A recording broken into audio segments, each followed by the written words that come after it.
Le cours de cette semaine sur Parashat Trouma est un peu la continuation du cours de la semaine dernière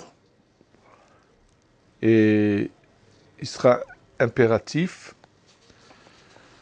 de revoir le cours de la semaine dernière pour comprendre un peu celui-là. Étant donné que dans cette paracha il est dit Ve'asuli mishkan ve'shachanti betocham, ils feront un mishkan et je vais résider en eux. Et les Chachamim, bien sûr, se posent la question, si on fait un tabernacle à Mishkan, donc Hachem aurait dû dire, je vais résider dans ce Mishkan en lui. Que veut dire ce mot Betocham en eux? Et de là, donc, à nous apprendre les Chachamim que Hachem, que la Torah nous fait une allusion, que chacun de nous doit être un Mishkan, doit être un tabernacle dans lequel Hachem réside. Et là, on va commencer à voir ensemble que se passe-t-il par l'accomplissement des mitzvot ou l'inverse par les averot, par les fautes que nous commettons, et la différence qu'il y a des différentes étapes de la vie d'un homme lorsqu'il est un fœtus dans le ventre de sa mère, sa naissance, la bar mitzvah et au-delà. Commençons d'abord par comprendre que se passe-t-il lorsqu'un homme fait une mitzvah ou l'inverse quand il fait une avera. Nous avons expliqué donc dans le cours précédent que quel que soit le niveau qu'a la personne, ce niveau-là se partage en 5 niveaux. Donc la plus petite partie de ce niveau dans lequel est la personne, qu'on appellera le nefesh, de son état dans lequel il est, réside au niveau du foie, le ruach au niveau du cœur, la neshama au niveau de l'esprit de la tête, et ces deux lumières extérieures qu'on appelle Chaya et Yechida. Ce qu'il faut savoir, ce qu'on va voir tout de suite, c'est comment chacune des mitzvot que nous faisons, comment elle fait descendre sur nous un complément de lumière, et qu'est-ce qui va se passer au niveau de cette partie d'âme que nous avons, qui se partage en 5 niveaux. Pour cela, je voudrais juste vous rappeler une histoire authentique vécue il n'y a pas très longtemps, que j'ai eu l'occasion d'ailleurs déjà de raconter dans un des cours. Il y a quelques années de cela, dans un des séminaires organisés par cet organisme qu'on appelle Arachim, qui essaye de montrer à tous ceux qui n'ont pas encore découvert la vérité et la lumière comment l'authenticité de la Torah et comment nous devons l'appliquer. Et bien sûr, tous ces rabbanim qui travaillent au Arachim ont toujours invité toutes ces personnes qui sont malheureusement dans les ténèbres à venir, à les affronter, sortir leurs arguments, et ils se rendront compte par eux-mêmes que finalement, tout ce qu'ils ont comme idée en tête et comme argument ne tient pas la route, c'est complètement faux. Donc, mais par contre, malheureusement, la plupart de ces personnages-là, jamais aucun n'a eu le courage de venir affronter ces rabbanim. Sauf le cas de ce qui s'est passé il y a quelques années, d'un des professeurs de l'université de Be'er-Sheva en Israël, qui lui était quelqu'un d'honnête et qui vraiment était persuadé qu'il était dans la bonne voie. Et donc il a dit, moi je vais aller leur prouver à ces rabbanim que tout ce qu'ils racontent c'est n'importe quoi.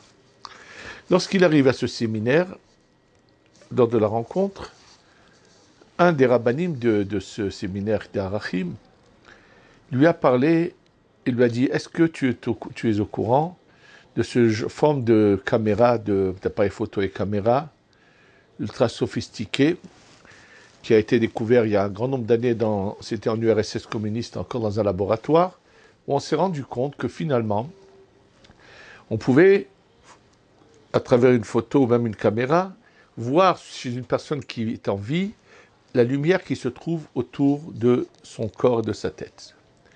Et grand nombre d'expériences ont été faites là-dessus, très intéressantes. Il existe des livres écrits par des non-juifs là-dessus, que le phénomène a intéressé et sans pouvoir le comprendre, mais ont voulu quand même prendre des photos et on avait remarqué les différences de couleurs, de lumière qu'il y avait autour de la personne selon son état.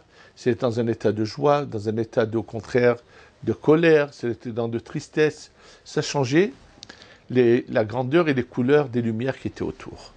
Donc, étant donné que c'est ce professeur de l'université de Beersheba était au courant, et d'ailleurs, ils l'ont dit, écoute, si tu veux bien, on va faire devant toi une expérience et tu vas voir quelque chose de très intéressant.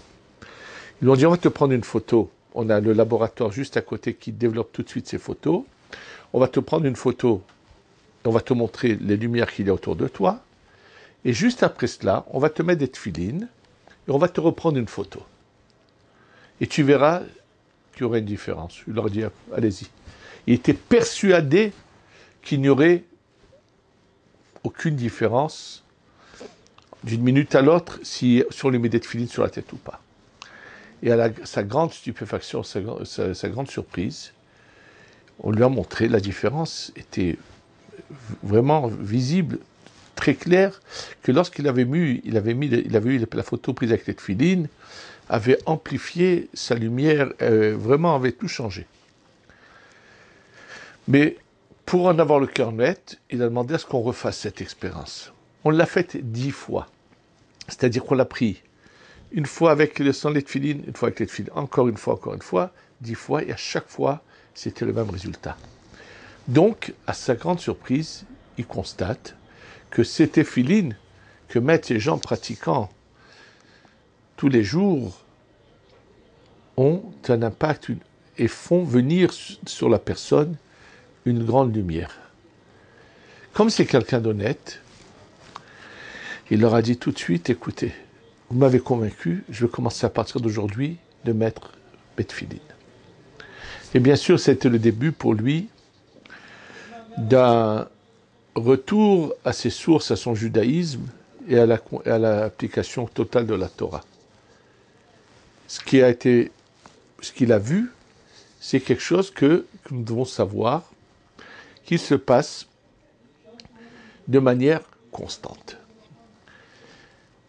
Alors, maintenant, ce qu'il faut également savoir, c'est que lorsque nous faisons une action, on met des tefilines, n'oublions pas qu'il y a la bracha que nous devons réciter. Il y en a qui, avant la bracha, vont dire le Leshem Yehoud. Et pour comprendre ce que fait chacune de ces étapes de la mitzvah, pour cela, je vais vous lire ce qui a été écrit par le Ben Ishraï, Rabbeinu Yosef Chaim. Là, c'est en ce qui concerne, par exemple, la mitzvah du lulav avant et de l'étrog à Sukkot, mais c'est identique dans toutes les mitzvot, où lorsqu'il fait dans le Yeshem Chut qu'il a établi, il dit la chose suivante. Donc, je viens m'engager à faire la mitzvah, et bien sûr, cette mitzvah, on va voir tout de suite, à part ce qu'on va lire dans le Ben Ishraï, que se passe-t-il à l'intérieur de notre corps et également autour de notre corps. Et il dit donc, par l'action de la mitzvah, je vais donc faire venir en moi la dernière lettre du nom de Dieu, qui est le He, et qui va donc emmener de la lumière à cette partie qu'on appelle le Nefesh chez moi, qui correspond à la dernière lettre du nom de Dieu. Par la parole, il ne parle pas de la parole de la mitzvah, de la bracha. Là, il s'agit de la parole, c'est pour ça que je vous ai dit également, la bracha également, mais je vous ai dit également que avant de faire une mitzvah, le dire, je viens accomplir la mitzvah comme c'est mentionné dans la Torah, c'est le cas par exemple des tefilines, où il est bien de dire Leshem, Yehoud, Kucha, Berichu, Shrinte, Tchilur, Himur, Hemotchilur, Yahadashem, Kebevavke, Behadashem, Nianochi, Balekrem, Zatrasil, Niat Tfilim, que Moshe Katou Batora, ou Kshatem, Leot Aletrem, Tofud Manachem Asim. Dans toutes les mitzvot, en fait, c'est important qu'avant de faire la mitzvah, de dire je viens accomplir une mitzvah. Si elle est de Oraita, Minatora, c'est mitzvah Minatora. Si c'est Midera Banan, c'est mitzvah Minadera Banan. Ça s'applique également pour, je donne un exemple, une femme qui vient allumer ses nérotes de Shabbat. Avant de les allumer, elle peut dire je vais venir accomplir la mitzvah que les Chachamim nous ont instaurée, d'allumer des nérotes Shabbat, avant de prendre la challah, et dans toutes les mitzvot que nous venons accomplir. En disant ces paroles-là, la lumière qui va venir en nous va venir au niveau du cœur, au niveau du rouar qui est en nous. Et donc, maintenant, ce qu'il faut savoir également, avant de faire la mitzvah, je dois penser ce qu'on appelle la kavana. Ce n'est pas à ce que je dis pendant la mitzvah, mais la kavana, c'est avant. Par un exemple très important que je veux rappeler à tout le monde. Dans la tfila de tous les jours, je suis souvent surpris, étonné, dans grand nombre de lieux de prière où on entend les gens faire leur tfila, et lorsqu'ils arrivent avant le schéma, et qu'ils récitent la bracha, Abu Habib Moussel Be'ahava, et enchaînent immédiatement Shema Israël. Comment peuvent-ils enchaîner immédiatement avec le mot Shema Israël? Dans ce cas-là, ils ne seront pas acquittés de la mitzvah, parce que tout simplement, il faut, avant d'accomplir la mitzvah, penser que je vais m'acquitter de cette mitzvah. Et si je n'ai pas cette pensée que je vais m'acquitter de la mitzvah, je ne me suis pas acquitté dans toutes les mitzvot minatora. C'est-à-dire qu'avant de dire Shema Israël, je dois m'arrêter quelques secondes et penser, je vais maintenant m'acquitter de la mitzvah minatora de réciter le Shema. Ça s'appelle mitzvot slichot kavana. C'est à part l'obligation dans le schéma, dans le premier passage, de penser à ce que je dis, comprendre ce que je dis.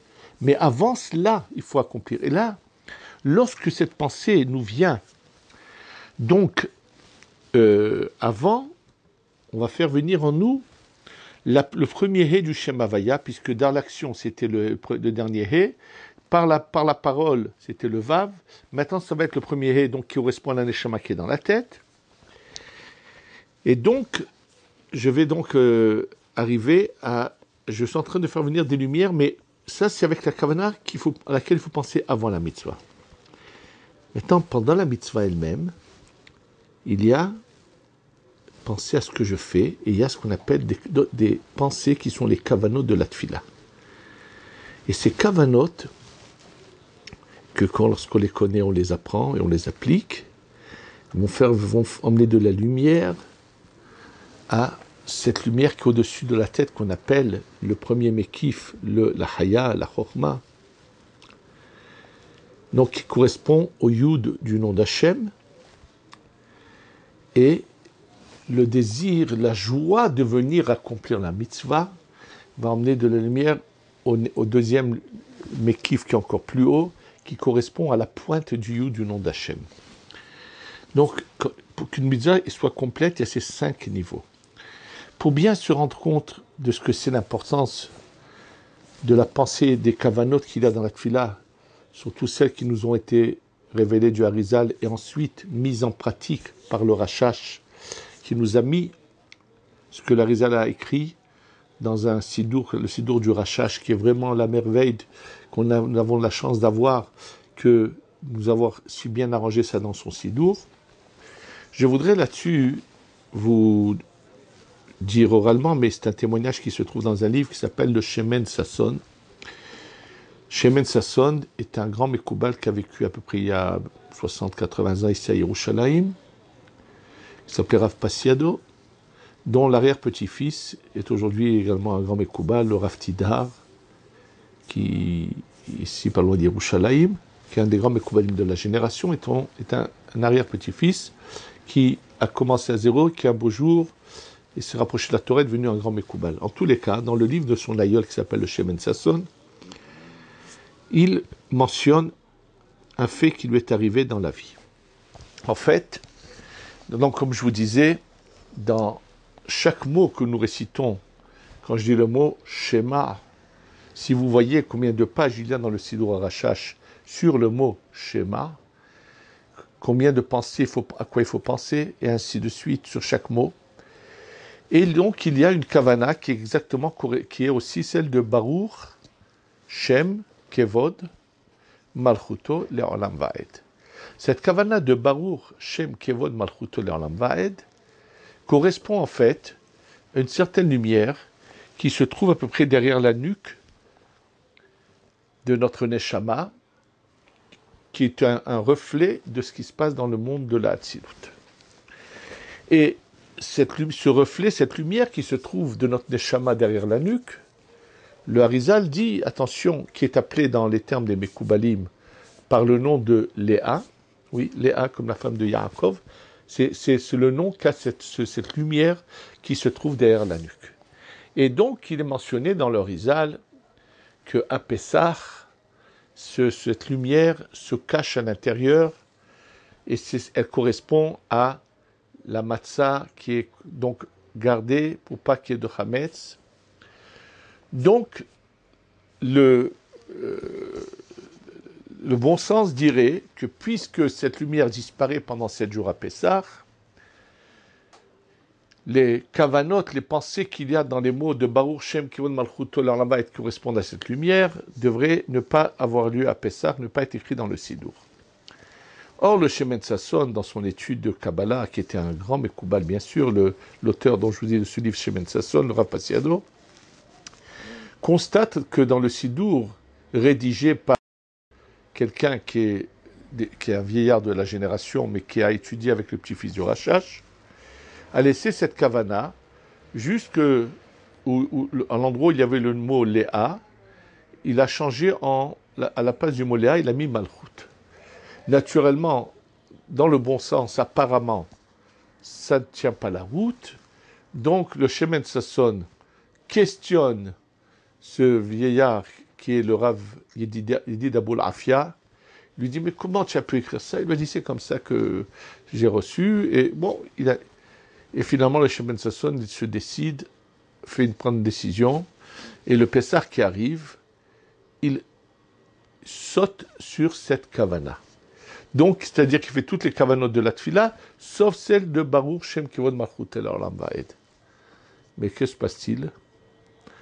Il se lève le lendemain matin, premier jour de Pessah, avec une boule énorme qui lui est sortie derrière la nuque.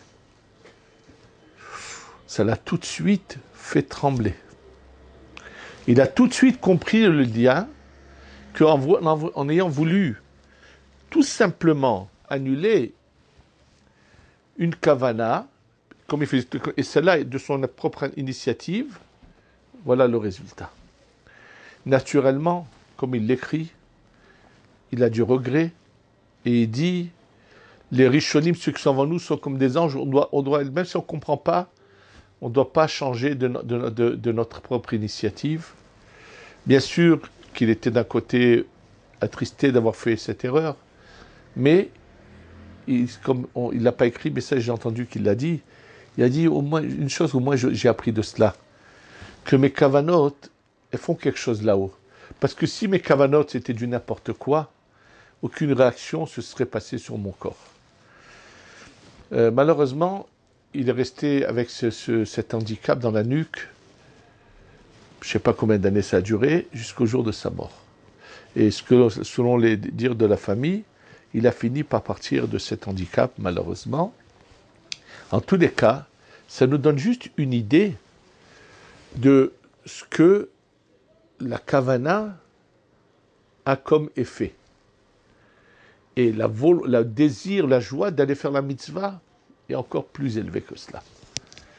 Donc là, on apprend comment agissent les mitzvot. Simplement, nous fait remarquer également le béni Issachar. Il dit, quand tu fais une mitzvah, tu veux tout simplement t'acquitter, mais sans plus. Il dit, quand tu fais une mitzvah en t'acquittant sans plus, tu as juste fait ce que la halakha exigeait, mais pas plus, sans aucune khumra, sans aucun hidour, sans aucun enjolivement de la mitzvah. sache que la lumière qui devait arriver dans ton corps à l'intérieur est arrivée. Il dit par contre, tout ce que tu fais dans une mitzvah qui est au-delà de l'obligation, qui est de hidour, enjoliver une mitzvah. Je vais vous donner des exemples.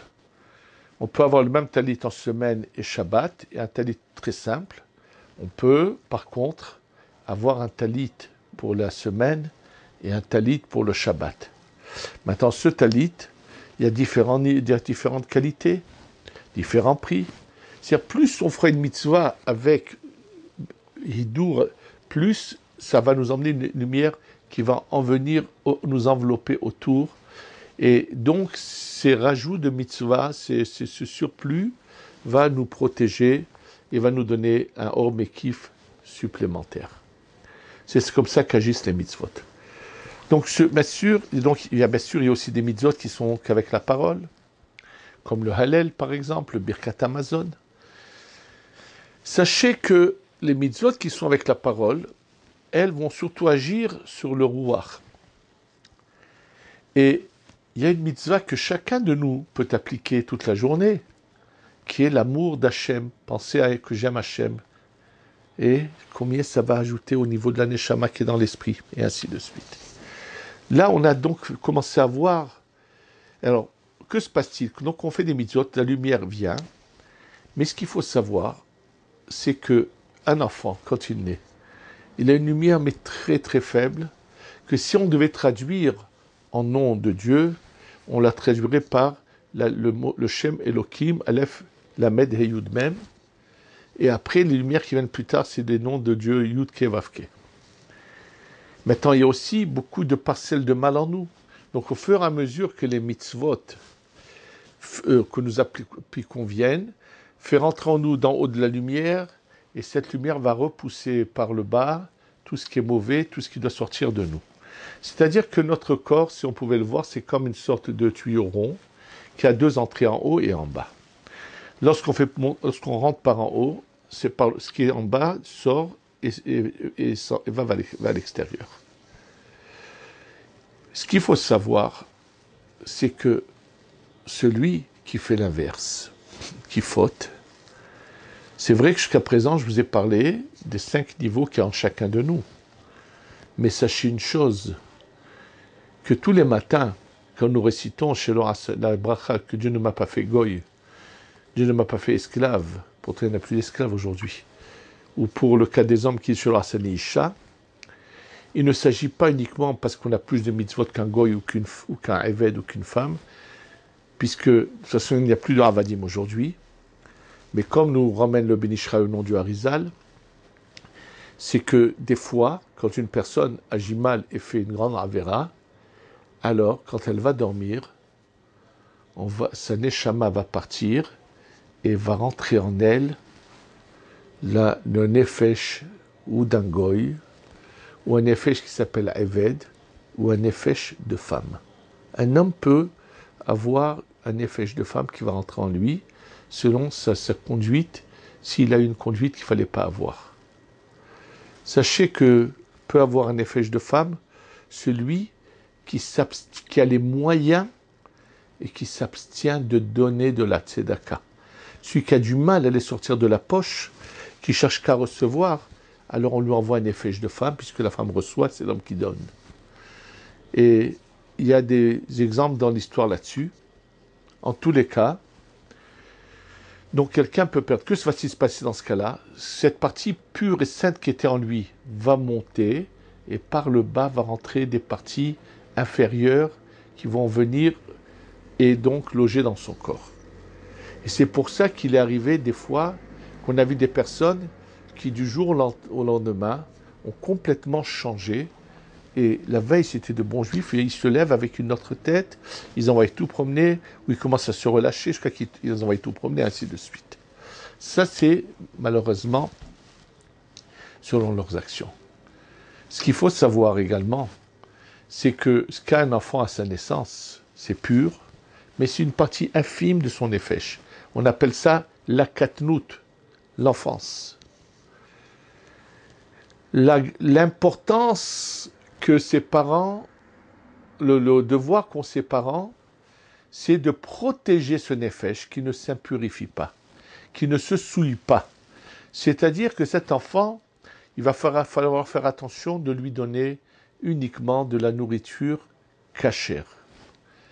Deuxièmement, très important, la Gemara raconte que Rabbi Yoshua ben Hanania, un grand du temps de la Gemara, lorsqu'il était bébé, sa maman emmenait son berceau et le mettait dans un lieu d'étude de Torah.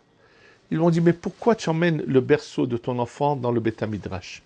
Elle leur a dit, je veux que les paroles de Torah rentrent dans ses oreilles. C'est-à-dire que des parents à la maison qui vont mettre une musique qui n'apporte aucune spiritualité, mais tout à fait l'inverse. Et oui, il faut savoir qu'il y a des musiques qui puisent dans la pureté, dans la sainteté. Si le compositeur est quelqu'un de bon et de droit, si les paroles sont des paroles de pureté et de sainteté, et par contre, toutes les autres musiques qui viennent de gens qui, toute leur vie, c'est le vice, et toute leur musique seront axées sur uniquement des mots entre guillemets, d'amour, mais qui en fait que le recherche du vice de femme, ou d'homme, c'est dans le sens inverse. Tout cela, les faire entendre à un enfant, c'est souiller cette petite partie de lumière qui est en lui. Et donc, les parents ont une responsabilité d'éducation, c'est que faire en sorte que cet enfant, au fur et à mesure, va pouvoir faire pénétrer en lui.